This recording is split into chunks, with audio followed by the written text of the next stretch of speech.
Good evening.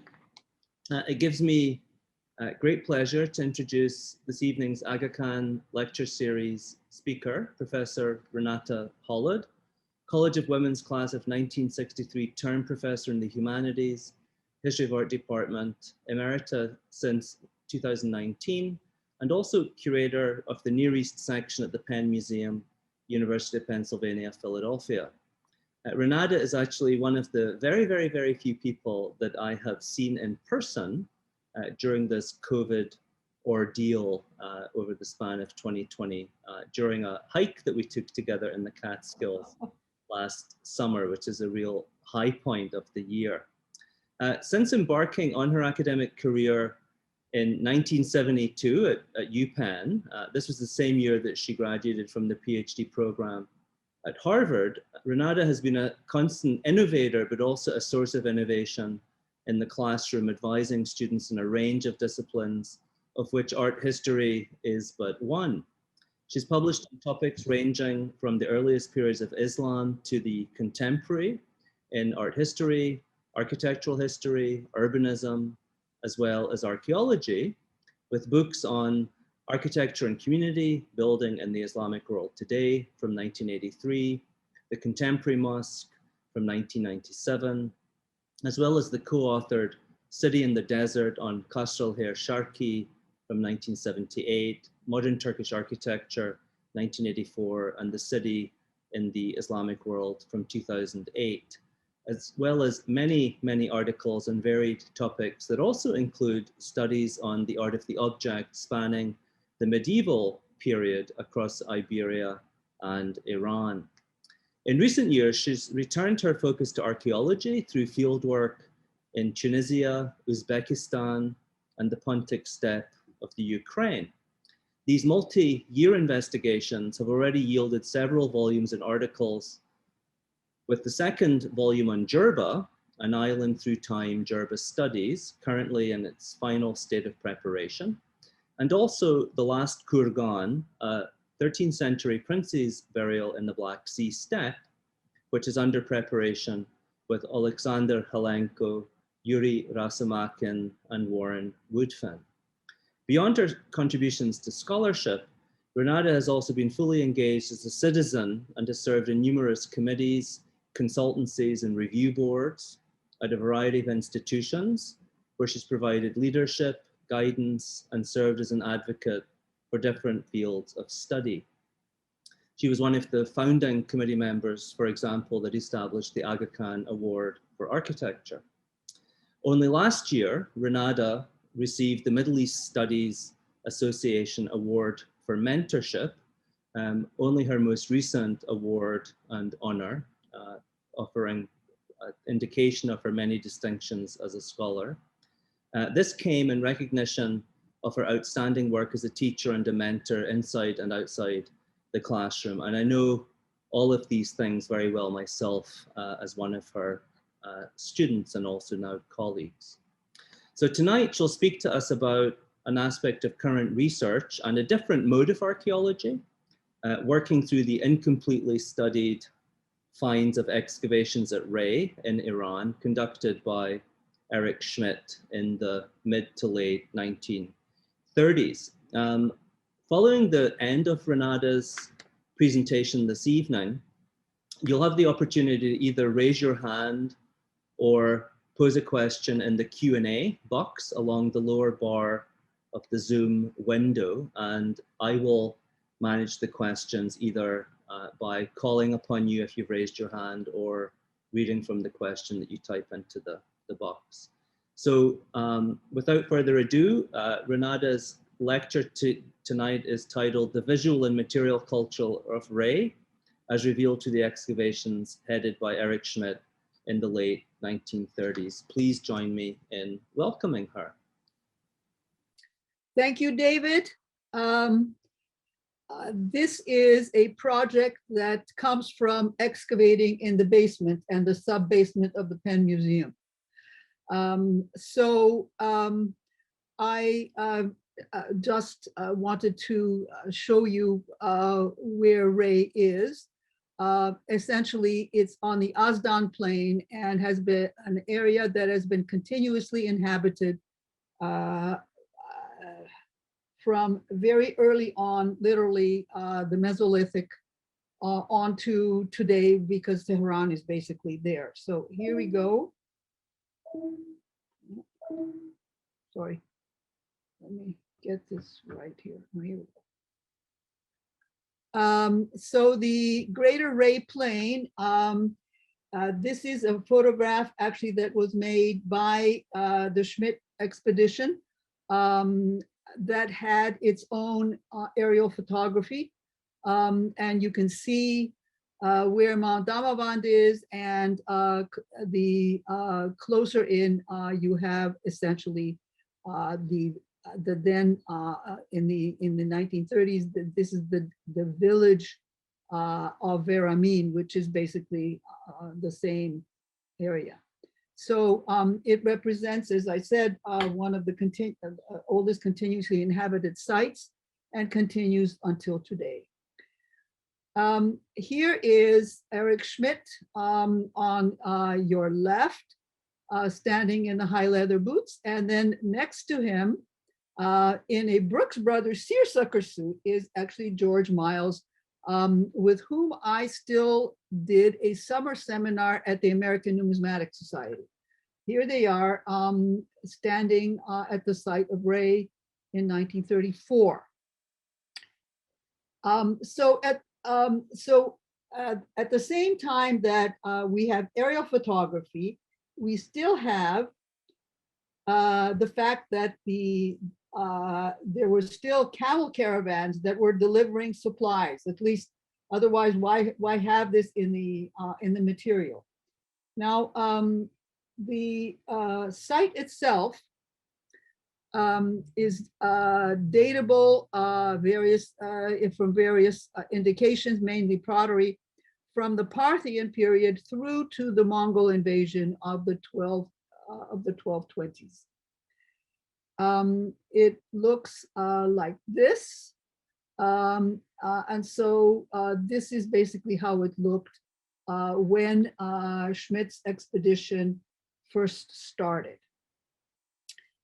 We have the paper record. Here's the on top of the citadel. We have the views, and here's actually a very interesting one of the plain. And you can see that the so-called Tuggeril Tower on to the right, and then everything else in between.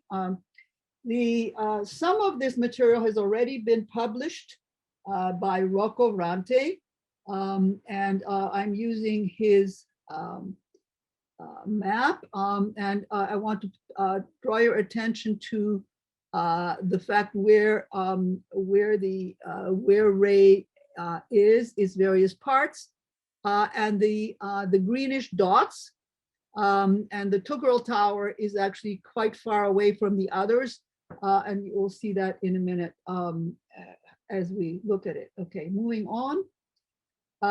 Here is the original paper record, the Shahristan and the Citadel.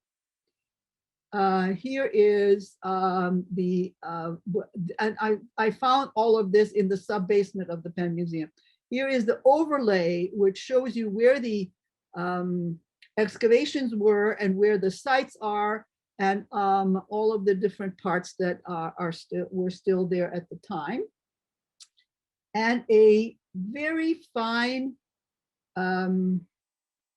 literally record of what was excavated. So this is something that has been very, very useful, because it actually shows you the kind of precision that both Schmidt as well as Miles were after here. And the kind of dating. So to the leftmost column says period, Islamic 1 or 2 or 1, and what the dating is, what we can discuss later. Okay. The current project, which is the most recent article, is the first one. So that's what's in the name in a volume called the Seljuks. And then we have the reinstalled galleries of the collections of the Middle East. It has 3 cases focused on the city of Rayy, and they are one case called Bits, Quarters, and Lost Treasures, coins excavated at Rayy. Then there are ceramic stuccos, inscriptions in the city called Rayy City and Region, and then Schmidt aerial photographs, some of which I'm showing here. Then in the companion volume, I wrote up 3 articles, one with a former student. One is something called Medieval and Early Modern City, in the Persianate city. Then we have a little note on an estate. What does an estate look like, or look like? And then what were the revolutions that in ceramic production? And then the others are here listed for you. And I'm sure that those of you who are interested have already seen them or can see it later. Okay, the current project that is continues.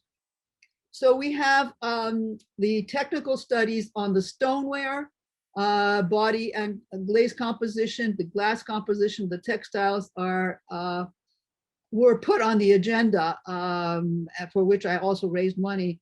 But of course, everything's locked down now, so we're waiting. But what is clear already from all of the finds and the fact that we have the kiln materials here, that the kilns at Rayy were not the producers of lusterware or minai. That's fairly clear. Okay, and then onward it goes that we have the co-authors. Who are the co-authors here? You'll see them all listed. I won't bother listing them again, etc. Okay. Other works on Rayy, you see they're grouped. So the original excavators, Schmidt and Miles, actually Miles was the only one that published his material, that is the numismatic history on what was found there. And there was a short note that Schmidt himself published, and then everything else you see one after the other here. I won't read it out. No, I'm not going to take the trouble. It's going to be listed anyway. Okay. Since the numismatics have been published, I only am showing 2 examples. One is a bronze coin, which is a Parthian coin, the reverse of the Parthian coin, and then a dinar of Malik Shah. And I will not be also dealing with any of the jewelry, of which we have both examples as well as the forms for it that you see above the actual earring. Okay, I will also not be dealing with these finds. So as I said, minai was not produced at Rayy. But you can see that it was actually quite desirable, so that seconds were sold as well as the fine pieces. And here is actually a second. All kinds of glass materials. The outside shell of a hanging lamp on your upper right, and then we have an incense burner on your lower left. So I shan't be dealing with any of this, nor will I have time to really deal with the glass. Very briefly, you have a hanging inkwell in the middle, a small glass jar which has an inscription, and another item here on the bottom, and I won't have time to deal with that either. Okay. All of the drawings, Schmidt was extremely careful, we have. And so we have now presented them thanks to Ted Van Loan's magic, so that you can see that all of the we have a micro chronology that's possible from all of the rubbish holes that have been dug in these different ones. And here's, you can see they're here and they're here. And here's another close-up so you can see how we can deal with this, so that not only do we have the possibility of doing a kind of a rough chronology, but a microchronology because of these rubbish dumps. Okay, here. So now returning back to the Rayy as such, on the hillsides, you can see that there are actually commemorative structures. And here's one that has a rubble masonry core, and that was essentially revetted with baked brick. It's an interesting kind of question. Rubble masonry is cheaper, right? Baked brick is more expensive, so clearly there's something to do with this. And here's a commemorative structure called Naqare Khane, which is actually quite large, would have had a large tower, and then around it are the burials that we have here. And then separately, if you look more carefully to your right, is another area that clearly is also a place of a commemorative structure that was not excavated, but there you have it.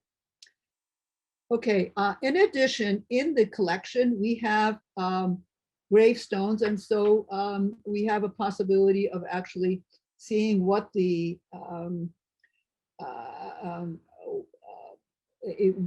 customs were for a gravestone, and you can see it. I'm not going to bother reading it all. I mean, Rahmatullah, etc., etc., Sallallahu alayhi wa sallam, etc. Okay. This I found as a note in one of Oleg Grabar's articles, and I finally found the piece, which is now actually exhibited at the Penn Museum, which would have been attached to the so-called Tower of Tughril. And you can see that it's written in not so great script, but in any case, it says that this is the work. So is it was attached to either the brickwork or over the door? So whose work is it? The door that was was made by this particular person, or the entire structure, which I find sort of interesting. In any case, so you can see Abdul Wahab al-Khazrini, Ibn Fahrawar, and you have the date. And you also have, we have retrieved a shroud. Here is one, these are the close-ups. This is actually the full shroud, datable plus or minus to 985 CE. And a whole variety of other stuccos that are variously either in the Penn Museum or at the Philadelphia Museum of Art, because at the time there was a kind of a division, and you can see that on the lower left is a beginning of an inscription that went Amara, that is, he ordered the something something, etc. And then you have the one made up of glazed, so the Tamar Buta is at the end of an inscription. So there is actually a very large epigraphic record in addition to others. And then the plain itself has a variety of smaller settlements. After all, it is a very well-watered plain, but you can see how many illegal excavations there were through time. So this is another aspect. And the reason that the Rayy material is so important is it had been extremely well documented. So, which I've just shown you. Okay. Here is a fortified estate, which is the lower area, and then above it is a reception hall, and I'll show you in a minute how we've reconstructed it. Looks like this. So it has an avon of some sort. Obviously, the top is reconstructed. I mean, more or less. And this is where we have a very interesting record that has come forth, and it looks like this. And this is what makes it fabulous, because it is, well, I don't need to tell you, you tell me. The larger stucco panel is, of course, some of the stories that we then have written down in the Shahnameh, right? So here is the musician and the hero, and on the right up in the smaller panel is essentially boar hunt. Also, we have any number of other stucco reliefs, all coming from this estate in Cheltarkhan. This actually gives us an idea of the continuity of the stories that have been written down by Ferdowsi, for sure. However, they have their own life, and they have their own life both as a visual repertoire, as well as obviously a poetic repertoire. Now, moving on to other kinds of records. So two kinds of pieces of pottery. One is the so-called drug jar. And you can see this is a late 11th, 12th century piece. And on your right is a double lantern. So not only do you have room to carry something around which could be lit from with oil on top, but then you can have a little what is called a mouse lamp, a tiny lantern that would fit in the bottom, and of course would be protected from wind. There is a large epigraphic record, and so here I'm showing you two pieces that are made by the same person who signs his name, and it's Bulamid. And here you see Amid, and here you see Amid. Okay, Amale Amid, Bulamid. So you have an idea of the kind of usage that of Arabic script. You have an idea of also the fact that these the people who some of the people who were working in the potteries were actually literate, and the fact that inscriptions, epigraphy are part of a decoration of a piece.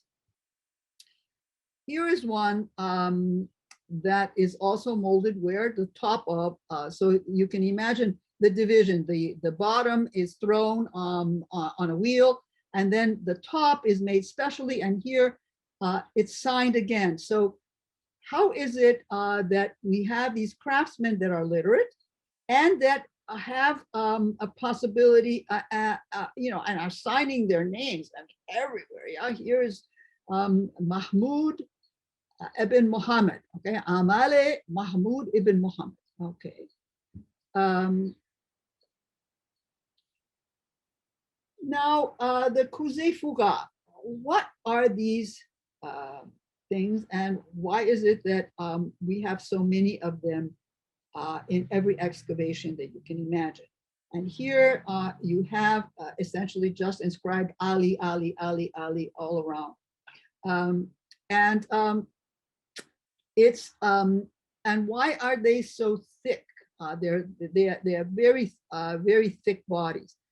They are made for a fizzy drink of some sort. This is basically what the latest, Sharia made that, constituted that some years ago.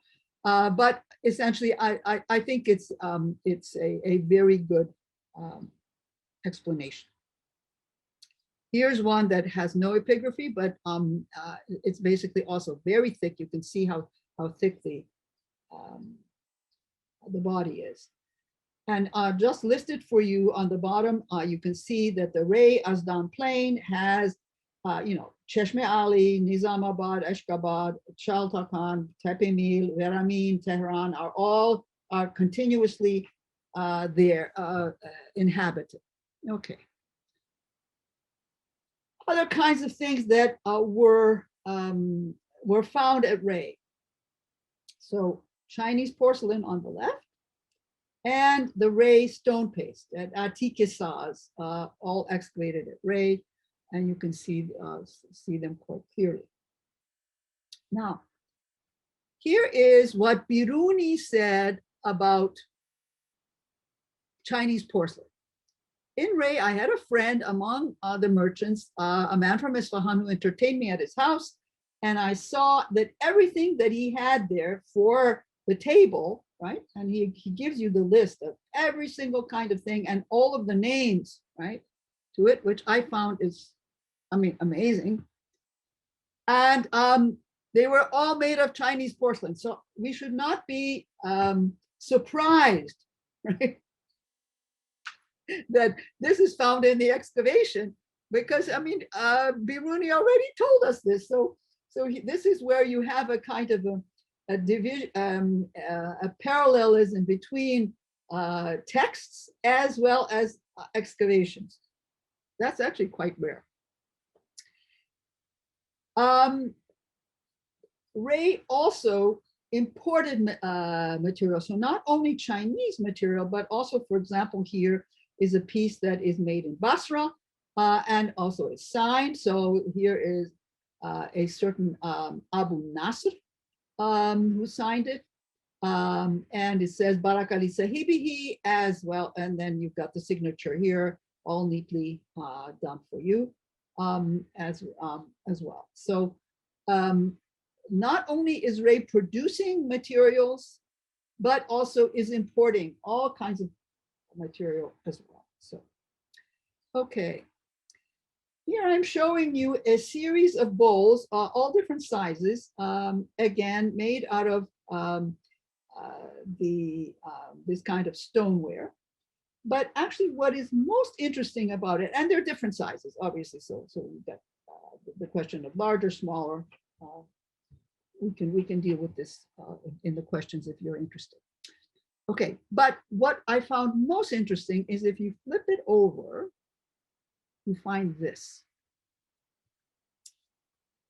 So this is not a signature that is supposed to be seen. I think it is a signature that indicates some sort of process. And so here we have Abul Muhassim Ali.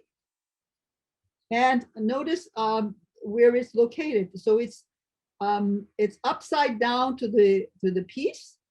And here's another one just for Ali. So here's a smaller one. Exactly what is this? Why would you need to have this kind of sign off? Okay. And then the regular one, here's one that says Sana, work of. Here is Saruj at the bottom. So these are the locations that we can expect, yes? Here's one on the side, Barai, and this is just a wash basin. It's a huge piece from the, you can tell from the, just from the details. Then you have an ordinary yogurt bowl, and it's signed. What does amal mean here? Why only amal? Then you have a sign like this, and they're signed in ink, which I still can't. And then you have a variety of inscriptions, and so I've listed some of them so that you can see what they are. So this Muhassim Ali has any number of ones. And then there's the usual compliments, Iswa Iqbal, blah, blah, etc. And then you've got Amal Mahmoud, I've already shown you. Then, because this is a site that is, this area was used a long time, we have inscriptions in Middle Persian and then going all the way up, and you can see the different styles. So people were using sherds to write messages. You've got two pieces of poetry here, and it ends in the same, with the same words, and of course through time. So exactly what does this mean? And we need to think about this. Okay. Then I also found other pieces. This is something that would have been part of some jewelry. A very nice piece. I'm not going to bother telling you a lot about it because we don't have time. Then this is a mold. And if you look at it more specifically, right? Amale Bandar al-Sharraj. Right, you see it? So one point that I wanted to make is how many names? It's amazing, actually. How many names? Just this one sample. I mean, everybody signed it. I mean, so first of all, literacy. Secondly, the location. So it's not only where you can really see it, but it's actually also as part of the process of making. These are all issues that might be worth considering. And then all kinds of hanging amulets. So here is one that I really shan't bother explaining, because the formula here around the this ogival form is again complements, but this means that literacy among craftsmen was high. I mean, much higher than one would expect. And then glass, regular, just ordinary glass. But then we have these glass stamps that would have been pressed into pieces of glass as it was produced. And so here I flipped it, and I'm still playing with exactly. So you have Alehi, and then for some reason it's flipped again. Exactly. So what is the point of having a signed piece if it's actually flipped several times? So what is the semantic value of an inscription? That might be an interesting point to take up. And finally, we have compasses. So these are actually quite beautiful, that would have been made, would have been used for making designs. And then the last set is this one. So this is made of bone, not ivory, but some other kind of bone. And here you see it, and it was meant to hang. And of course, it's part of the weaving, where you, to keep the tension, you have this, the flip side looks like this, but essentially, basically it shows a face. most likely a woman's face, because I think a lot of the weavers must have been. And then here is how it looks at the back. So clearly you have some hanging aspects of it. So Rayy, as a large city, also has a weaving industry. And of course, we have retrieved and will be publishing the pieces of textiles that have come to us from the excavations. And I think that basically I would like to finish right there. And I'd be happy to entertain any questions. Thank you.